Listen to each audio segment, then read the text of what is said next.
Good morning and thank you for joining us on CoreTV News on the hour. I am Ebulomo Adekunle. A female suicide bomber has killed at least 10 people at Damaturu Central Motor Park, a bus station in the northeast Nigerian city. Yobe State Commissioner of Police Marcus Danladi said that 32 people were injured in the attack. Witnesses say the assailant entered the station in a vehicle, got out and walked towards a small grocery store at the end of the terminal. According to one shop owner who prefers anonymity, she then positioned herself in the crowd outside the store and blew herself up, said one shop owner at the station. Another shop owner in Damaturu, the capital of Yobe State, says that an angry mob prevented emergency workers from gathering the remains of the bomber. They gathered the pieces and set them on fire. The police in Kano State have confirmed the killing of 2 gunmen suspected to be Boko Haram members in Kibiya local government area of the state. The command's public relations officer, ASP Magaji Majiya, confirmed the incident in an interview with newsmen in Kano. He said the incident occurred late Saturday afternoon, about 5:30 p.m., when gunmen, numbering about 6, stormed the police station on 2 motorcycles, but the police repelled the attack. He added that one of the gunmen was killed during an exchange of fire, while the other was lynched by the community while trying to escape. Going further, he said 2 of the gunmen were also arrested and are now assisting the police in their investigation. Majiye said the gunmen also abandoned one of their motorcycles before fleeing the area, adding that the police did not sustain an injury or death during the encounter. He, however, added that security has since been beefed up in the area and neighboring states have been alerted in order to arrest the fleeing hoodlums. A local governor, Kala Mutari, has confirmed that several dozens of people suspected of having links to Nigeria's Boko Haram have been arrested in southern Niger since the start of cross-border attacks by the Islamist group a week ago. The suspects, according to Mutari, have been sent to an anti-terrorist unit in the capital, Niamey. Boko Haram launched a series of cross-border attacks in Niger's remote Difa area on February 6. The region is across the border from northeastern Nigeria, Boko Haram's stronghold. Mutari also said the suspects were all arrested at checkpoints on access roads into Zinda, Niger's second largest city, some 400 kilometers west of Difa. He said some 10,000 people had fled the violence in Difa to Zinda, and the checkpoint allowed authorities intercept those who have infiltrated the people. President Goodluck Jonathan says he is always worried whenever he hears unexpected public utterances being made against the Nigerian military. The president said Nigerians must learn to respect members of the nation's security forces because while they are asleep in their houses, the security men are on the streets making sacrifices. Jonathan, who spoke during a presidential dinner he organized in honor of widows of the nation's fallen heroes at the presidential villa Abuja, added that it decided to host the widows, the first in the nation's history, because his government appreciates their husbands who have paid the supreme sacrifice while securing the nation. He therefore asked all Nigerians to continue to appreciate the contribution of the security forces to the nation's peace. The police operatives attached to Ilupeju Sabo division of the Ogun State Police Command have arrested some Fulani headsmen who robbed households at Atoba Estate in Sabo area of Abeokuta at gunpoint some days after the operation took place in Abeokuta. The arrest came as vigilante members of the community who had placed the suspected armed robbers under surveillance sighted the robbers while rearing their herd of cattle around the area and were able to identify them as the people who robbed them and carted away their belongings some weeks back. The community leaders then contacted the divisional police officer in charge of the area, Gbenga Megbokbe, who led a team of his anti-robbery police to the scene where the robbers were arrested. The arrested headsmen led police to their hideout in a jungle called Igbo Lodumare along Igbora Road, Ogun State, where 2 other Fulani headsmen were arrested and a gun with cartridges recovered from them. Other weapons recovered from them include some cutlasses, expended cartridges, assorted charms and dummy guns. The suspected robbers arrested by the police include Haruna Ibrahim, Usman Burani, and Haruna Usman. The acting commissioner of police in Ogun State, DSP Ali Rugwandu, has directed that the matter be immediately transferred to the Department of Criminal Investigation, Elewe Abeokuta, for thorough investigation. He also assured the good people of Ogun State of adequate protection of lives and property, and the command will not to relent in its efforts to achieve effective policing of the state. The Zone 2 Police Command in Lagos has declared 10 suspected bankers wanted over alleged 125.1 million naira scam. The command spokesman Benga Adeoye, who confirmed this in Lagos, said it is normal for the police to declare wanted anybody suspected of crime. According to him, the suspects now at large are being investigated over alleged forgery and obtaining money by false pretense. The suspects are said to have conspired with others to obtain financial facilities of 15 million naira, 10 million naira, and 24 million naira.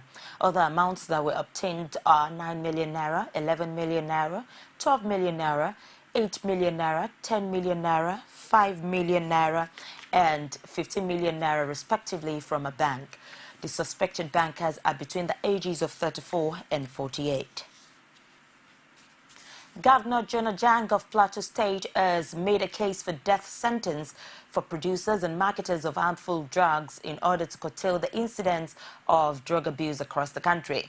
Jang, who spoke through a representative of at the passing out of parade of 255 senior officers of basic course of NDLA's Regional Academy for Drug Control in Jos. CoreTV News brings you this update on the story. The Governor, Jonah Jang, who spoke through the State Commissioner for Education, Comfort Piwuna, says the supreme prize is necessary to deter drug barons from their illicit trade that are destroying Nigerian youth and the larger society. Thank God the legal luminary is here. You look into it so that growers and distributors of this deadly poison will face the maximum sentence and let it be a death sentence. Anybody caught growing or distributing, he should just be sentenced to death. We are sure that that will be a lesson to other growers and distributors of this poison that is destroying our children. In our response to the call for a death penalty for those involved in the drug trade, the Director General of the agency, Rolly Bode George, says the death penalty is no longer in vogue in the international circle. I know how passionate that the Plateau State Governor is about fighting drug. I understand that when you understand the menace that it does, especially if you take things like meth that damages the brain and disfigures the brain and things like that, then you begin to become very worrisome about the things that it does. But we must abide by the fundamental human rights and the conventions that Nigeria has signed to, and we will look for stiff penalties for those offenders, drug offenders, but death penalty might not be the way to go for now, because that is no longer best international practices. We will look for stiffer sentences, but definitely not the death penalty. Chairman and the Chief Executive of the NDLEA, Amadu Giade, charged the officers to carry out their duties in strict compliance with the law. Commandant of the Academy, Shegun Oke, says the 255 graduating cadets will be posted across the 36 states of the Federation, the Federal Capital Territory, and the country's international borders. The Director, Naval Information, Kabiru Aliyu, has confirmed that the federal government has procured 4 new warships for the Nigerian Navy.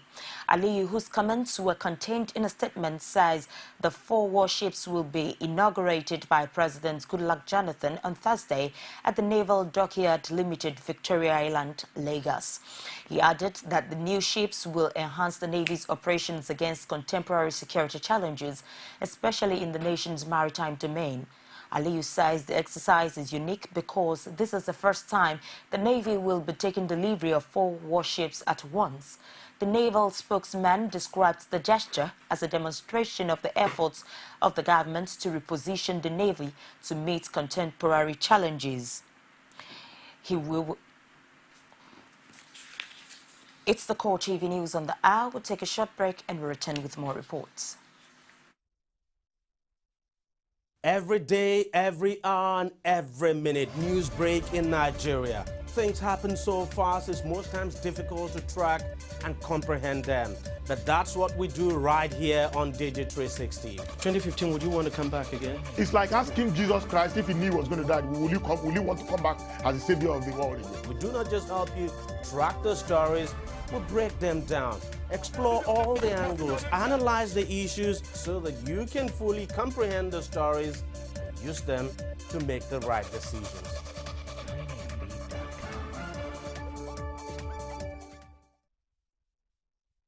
Thank you for being there. For more news and other information, you can visit our social media platforms. On Facebook, facebook.com/CoreTV News. Our Twitter handle at CoreTV News NG. On YouTube, youtube.com/CoreTV, leave a space, then news. The People's Democratic Party Presidential Campaign Organization has asked former President Olusegun Obasanjo to stop playing God over his numerous criticisms of President Goodluck Jonathan. The Director of Media and Publicity of the organization, Femi Fani-Kayode, debunked the allegations, saying the former president, under whom he served as Minister of Aviation and Special Assistant on Public Communication, is trying to play God. Fani-Kayode, while speaking at a press briefing in Abuja, says his former boss is trying in vain to control President Jonathan. He added that the problem between the two members of the PDP has nothing to do with Nigeria and called on the former president to leave Nigeria out of the issues between him and the president. He says the ruling party will continue to hold the former president in high esteem, but added that he should not include Nigeria in his fight with the president. Ekiti State Governor Ayodele Fayose says former President Olusegun Obasanjo is fighting President Goodluck Jonathan because he has been prevented from ruling Nigeria from his otter farm. In a statement issued by Special Assistant on Public Communications and New Media, Larry Olayinka, the governor expressed confidence that Jonathan will be re-elected to complete his 8-year term. It says that the former president is always trying to destroy anything that he does not control, adding that he is a cancer that cannot be cured in a lifetime.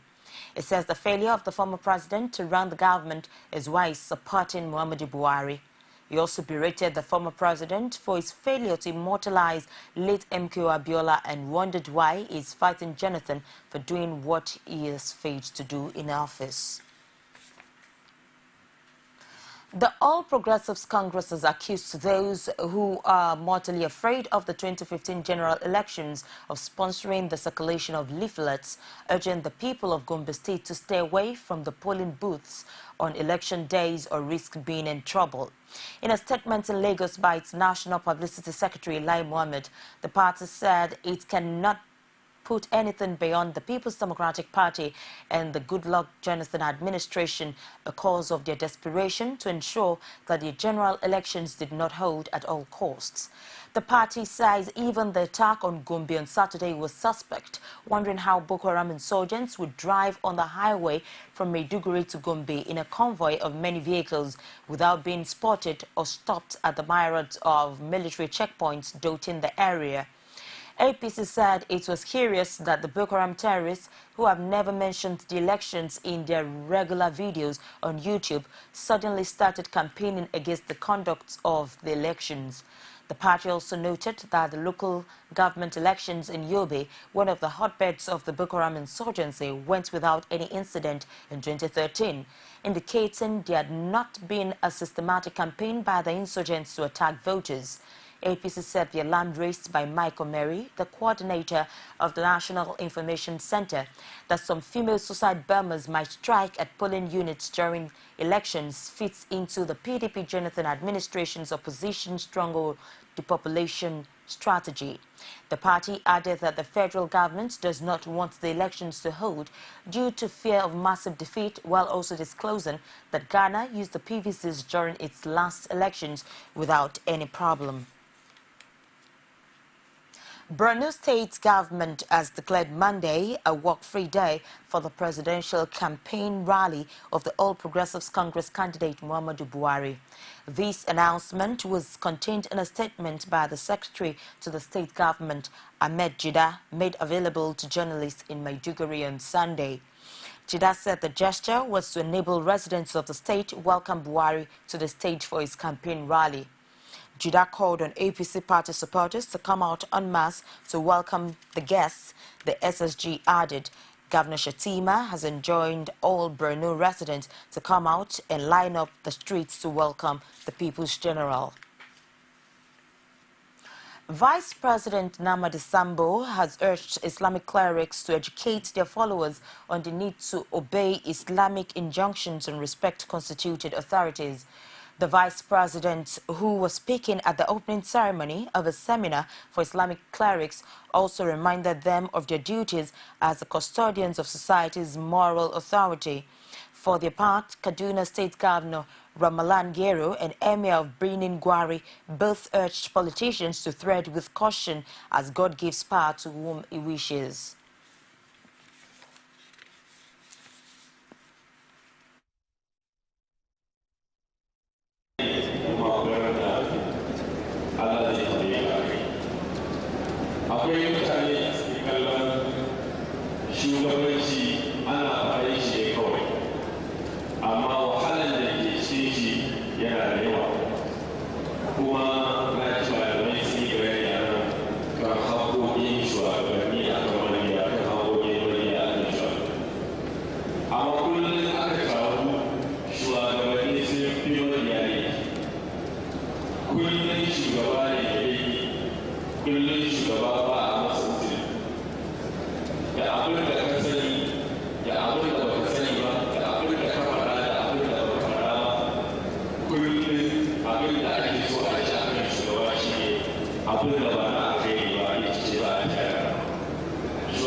Thank you very much. This is a very important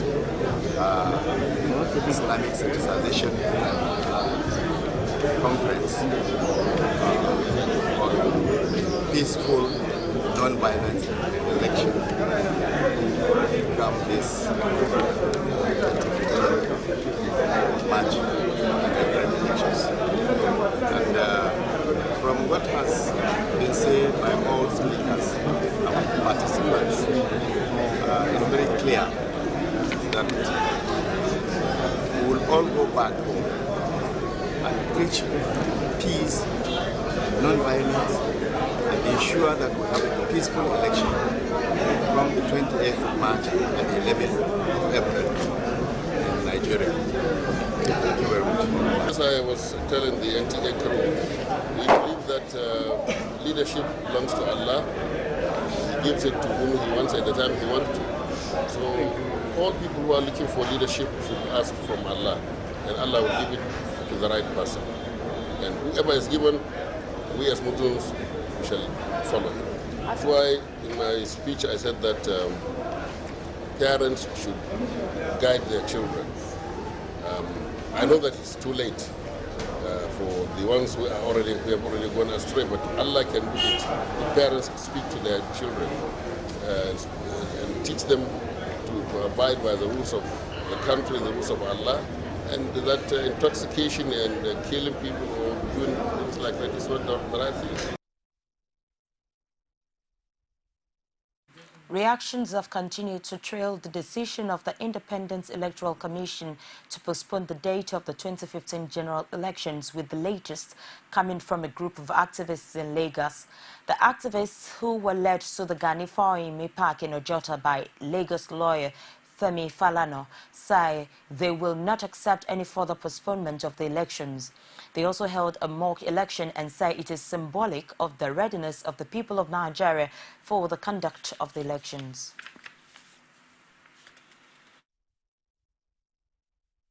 Today was designed for the election. What we have done this afternoon is a symbolic protest against the postponement of the election, for which there was no basis. But we're also here to warn the government that will not accept any further postponement. Yes. And what has happened today is just a tip of the iceberg. We are just warning the government because we are going to go back to reorganize. Exactly. Yeah. Well, I think that is no longer news.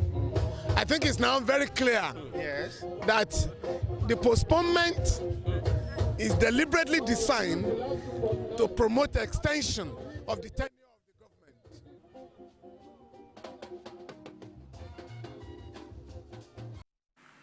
The factional governorship candidate of the All Progressives Grand Alliance in Abia State, Rearguard Ufomba, says any further adjustments to the 2015 election timetable would be an invitation to anarchy, as such action will be vigorously resisted by Nigerians. Ufomba, who made the declaration in his country home while addressing his kinsmen from the 10 autonomous communities in Intiga land, says Nigerians are fully prepared for the polls and cannot afford to accept any upward review of the timetable. Ufomba also accused the ruling PDP of ruining the country's economy, contending that under the watch of PDP, Naira has lost its value. He warned against ballot snatching and electoral malpractices during the poll, vowing to mobilize a vibrant youth task force in his hometown to resist any attempts to snatch ballot boxes. The National Orientation Agency in Kwara State has urged all Kwara residents to vote rightly.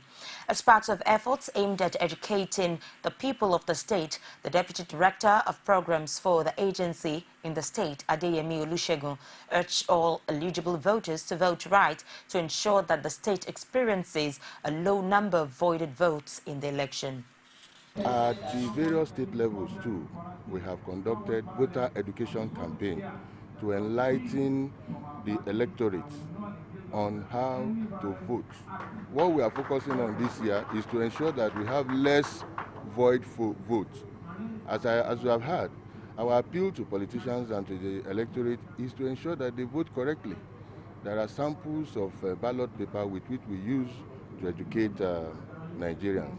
We are also not relenting on our effort to ensure that we shun apathy. There are times that people don't come out because they believe their vote may not count.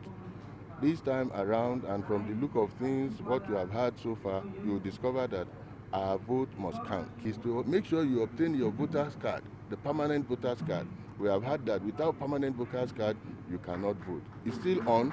We are appealing to Kwarans to go out there at the various local government level and obtain their permanent voter's card. Ex-State Governor Ayodele Fayose has challenged ex-Governor Kayode Fayemi to prove how soldiers rigged the June 21st governorship election in his favor. Speaking with journalists in Ado-Ekiti, Fayose declared that he's ready to defend himself before a court of competent jurisdiction in what seems like a reaction to the interview granted by Fayemi on an Akure, Ondo State-based radio, Adaba FM, last Thursday. Fayose says Fayemi is only playing to the gallery. Also, the People's Democratic Party in the Southwest Zone has urged Fayemi to accept that he lost the election because Ekiti people simply rejected him in a statement in Ado-Ekiti by the Publicity Secretary, Dari Omotosho. The party says the new angle to the All Progressives Congress propaganda is more like taking an illusion too far and testing the will of Ekiti people and Nigerians. Fayemi in the interview said some soldiers are ready to testify in support of the leaked audio file on how chieftains of the People's Democratic Party connived with the military to rig the June 21st, 2014 Ekiti governorship election.